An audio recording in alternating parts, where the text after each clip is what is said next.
YouTubers, who is this? It's your guy, a social T, biggest things ever stolen, let's get it. Shoplifting, carjacking, bank robbery.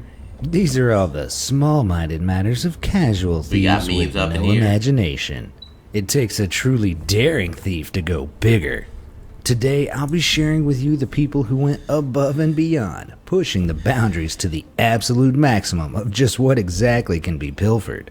Grab your loot bag and put on a balaclava as I explore some of the biggest things ever stolen.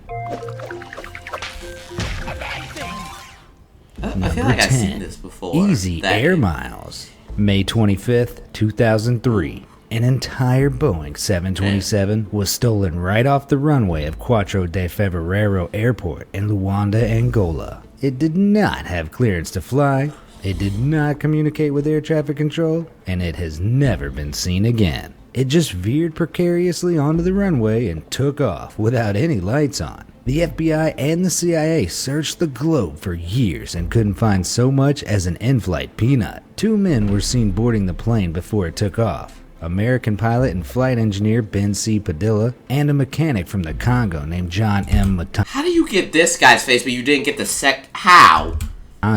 Neither of the men were ever certified to fly a 727, but both had been helping to carry out renovations on the plane in the months prior. Padilla's sister has stated that she believes he was somehow coerced into stealing the plane and is now held against his will somewhere. Others have speculated, based on the fact that Padilla was previously found guilty of fraud, that the theft was a money-making scheme. The mystery, to this day, remains unsolved. Number 9.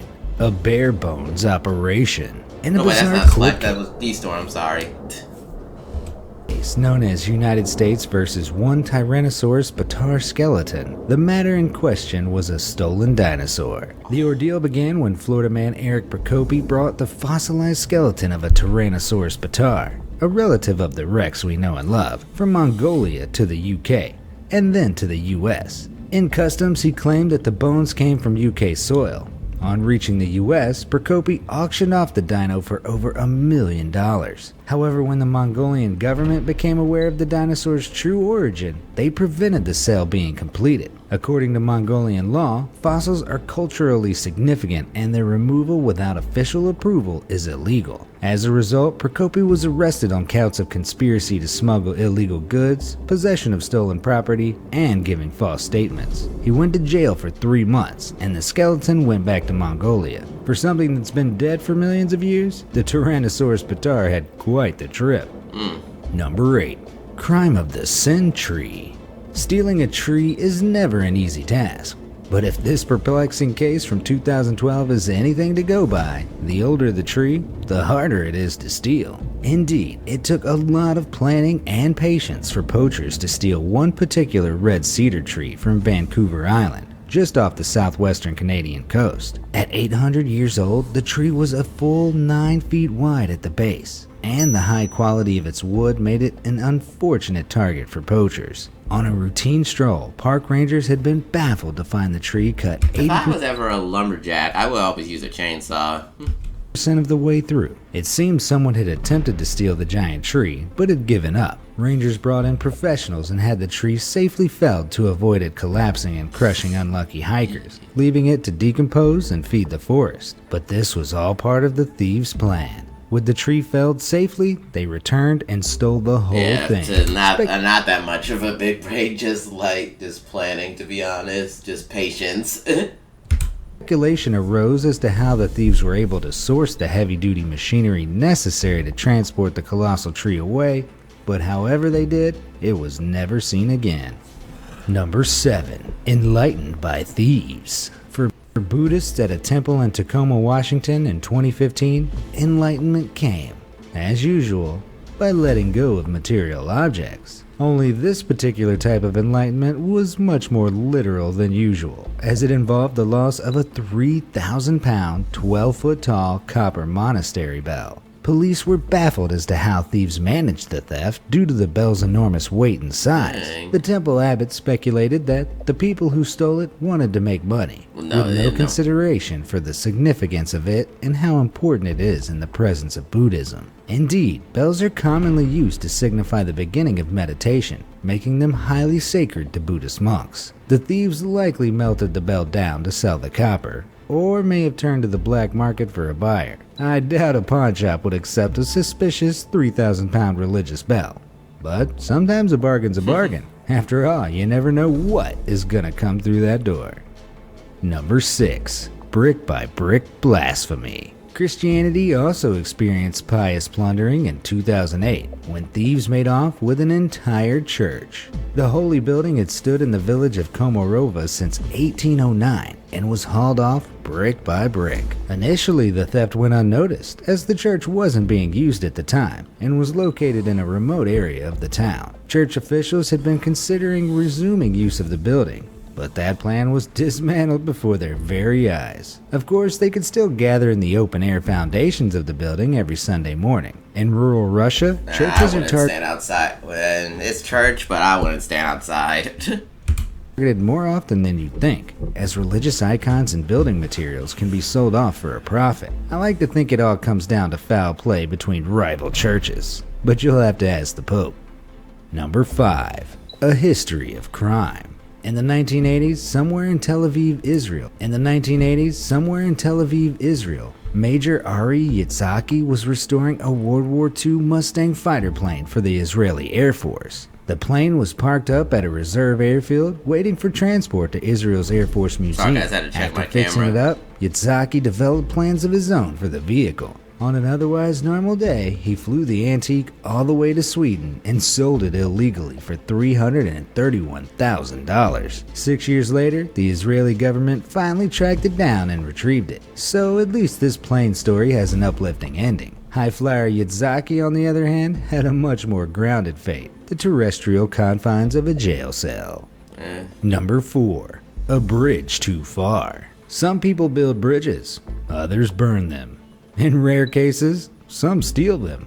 This was the case in 2012 when 2 men with little respect for history were arrested for stealing a 100-year-old bridge in China. The bridge was an easy target, as far as stealing an entire bridge goes, because it was surrounded by construction sites and received very little foot traffic. Eventually, one of the bridge's few regulars attempted to stroll over the bridge and found that it no longer existed. A police investigation ensued, and after an eyewitness described seeing the culprits lingering near the bridge with a truck one night, the police were able to track them down. The thieves confessed that they'd used 2 cranes and 2 trucks to pick up and move the 16 huge stone pieces that made up the bridge. Surely some people actually heard the noise, but then again, luck was on their side when there's no cops around to hear the noise.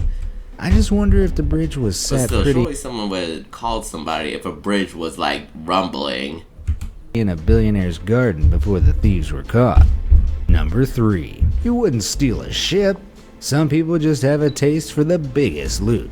And I don't just mean kids stealing their parents' credit cards to pay for upgrades on Fortnite. In 2017, Somali pirates with tastes on the large side managed to hijack a fully loaded oil tanker. The ship, called the Ares 13, had decided to take a time and fuel-saving shortcut through what's known as the Socotra Gap. They soon regretted the shortcut after their ship got hijacked by local pirates. In a scenario reminiscent of a certain Tom Hanks film, ransom discussions soon began regarding both the crew and the ship's contents. Once the pirates realized the tanker was under the employ of prominent Somalian businessmen, who Somali pirates tend to avoid tussling with, they released the crew and later the ship without ransom. Despite being one of the biggest thefts of all time, the payout was nothing but deep water for the pirates.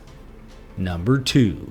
The USA's underwater heist. In 1968, for reasons still unknown, Soviet submarine K-129 sank 16,000 feet to the bottom of the Pacific Ocean, 1,600 miles northwest of Hawaii. At the time, Russian technology was unable to locate or retrieve the warhead-laden wreckage, but their Cold War rivals in the USA soon caught wind of the submarine's fate. The Americans weren't going to miss this opportunity to get their hands on a Soviet submarine laden with potentially useful documentation, not to mention intact nuclear weaponry. To keep things hush-hush, they assigned the CIA, rather than the Navy, to the case. In 1974, with an inflation-adjusted equivalent of $4 billion spent, the CIA had built the Hughes Gomar Explorer. This essentially involved grafting a giant skill crane onto a ship to drag the submarine up to the surface. The procedure wasn't perfect, and parts of the submarine broke off during recovery and sank back down. Well, of course, it's been there since the 1920s or 30s or 60s. The chunk the CIA caught on their expensive fishing trip did indeed contain nuclear torpedoes, as well as some of the sailors' bodies. Dang. Inquiries about the operation, which was initially presented to the public as nothing more than a manganese mining operation, had a surprising cultural outcome too. Covering the tracks of the operation led to the development of the phrase, neither confirm nor deny. This is now known as the Glomar response, after the name of the recovery vessel.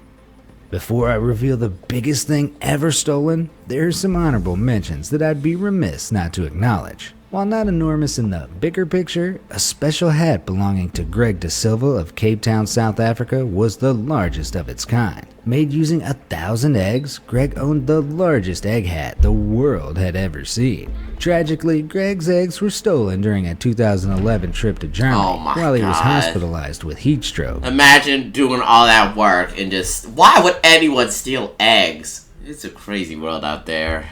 The hard-boiled summer... Aren't we all a little crazy? Life from Dark Deception. Heat left him scrambled, and the theft was no joke. Oh, good You can one. only imagine what the thief must have looked like making a quick getaway, presumably in a convertible. Gosh. If that wasn't wacky enough for you, in 2017, a 12-foot-tall inflatable gorilla with stylish shades designed to lure customers into a car dealership was deflated and stolen in Texas. While undoubtedly humorous, the gorilla cost $10,000, and the thieves were never caught. This wasn't the first theft of its kind in the world of American dealerships, with an even bigger 35-foot-tall inflatable gorilla being stolen in 2006. Harambe frowns down upon us all. Finally, there's the Great Canadian Maple Syrup Heist. This robbery took place over several months at a facility in Saint Louis de Blandford, Quebec, between 2011 and 2012. In total, 3,000 tons of maple syrup, or 18.7 million Canadian dollars worth, was stolen. Adjusted for inflation, this suspected insider job was the most valuable heist in the Canadian history. Number 1. A mountain of crime. As far as earthly objects go, things don't get much bigger than mountains. Surely something must have been the mountain. No, that, like, there must, it's like rough. So for thieves who take the phrase go big or go home yeah. a little too seriously, stealing a mountain is the logical conclusion. Locals from the Wouldnt village in eastern India are slowly but surely bringing the aforementioned phrase to life by stealing the peak of the nearby mountain Wouldnt Pahad.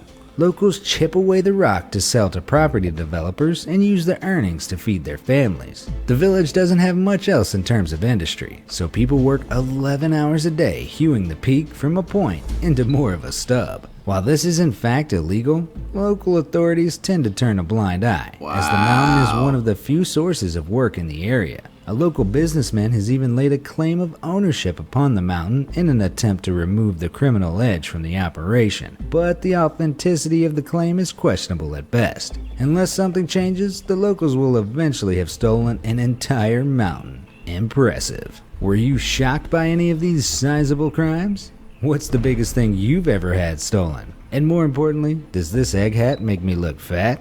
Let me know in the comments. Like, there has to be, like, why they did it Pacific. Because why would they steal a mountain if they were just gonna, like, why not use that thing in order to get paid, like, with the job they're doing? Like, so there had to be something very special in that piece of the thing. I don't know what it was or how they stole it. People still don't know. Wow. Really, almost everyone can get away with it. They put their minds to it.